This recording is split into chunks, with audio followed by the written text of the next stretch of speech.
It's my understanding that the Commonwealth recently started a new contract with Verizon, but I don't have any details on that. Could you give a general update on what that contract entails, what the agencies are that will be covered, the costs associated, just some information from our benefit, please?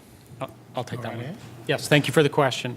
So actually, we started contracts with a number of telecommunication suppliers, including Verizon. This is part of our telecom modernization project. Verizon previously, and still does, hold an agreement to provide a broad range of telecommunication services to all lines of business in the Commonwealth.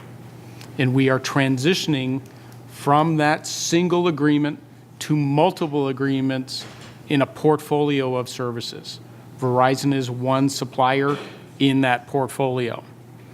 So our telecom modernization project involves 4 key areas. The first one is enterprise services. So that's our core network, including managed security. Contact center, think about that as call centers. Unified communications, and this is where Verizon participates.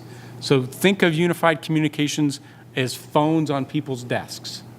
So Verizon is our core supplier in this space. And then we have another one that we called last user, and that's for connecting our core network to our facilities.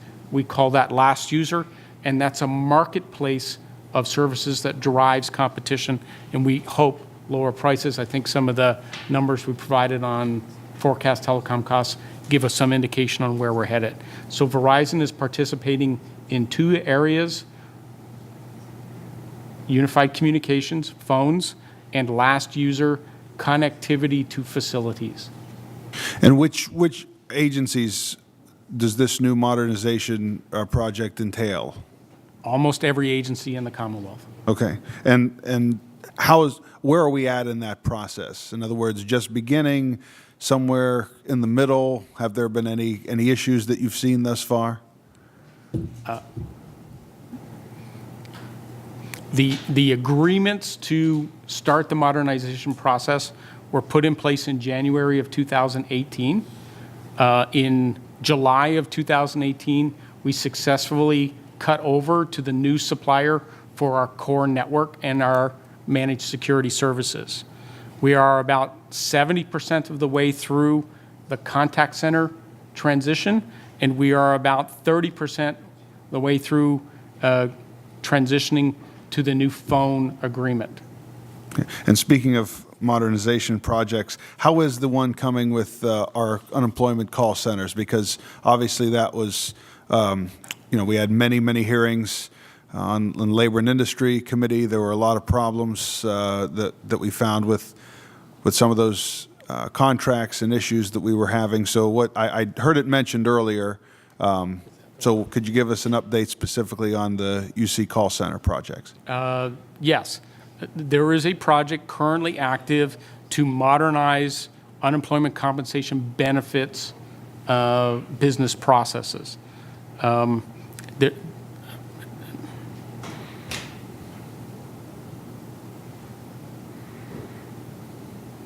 The project was launched in roughly June of last calendar year, and we recently re-baselined the schedule to keep the project on track. From a financial perspective, we remain on budget.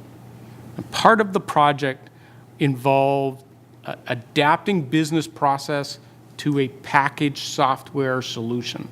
So as we go through that process and we learn more about the organizational change impact, it was one of the key drivers for the change in the schedule. And how are the maybe this is a better question to go back to Labor and Industry with again, but have you heard how the employees, how is the department doing with this project? Because all of our offices were filled with employees that were struggling with the system and the system in transition. Just from your standpoint, is that going better? I think this project is headed in the right direction. Okay. I strongly believe that a reset on the approach and to adapt the business to the software is a much better approach. It is certainly less expensive from an overall perspective compared to something prior. And in terms of adapting the business and the employees, that's all part of this project. All right. Well, we like to be headed in the right direction, so I appreciate that.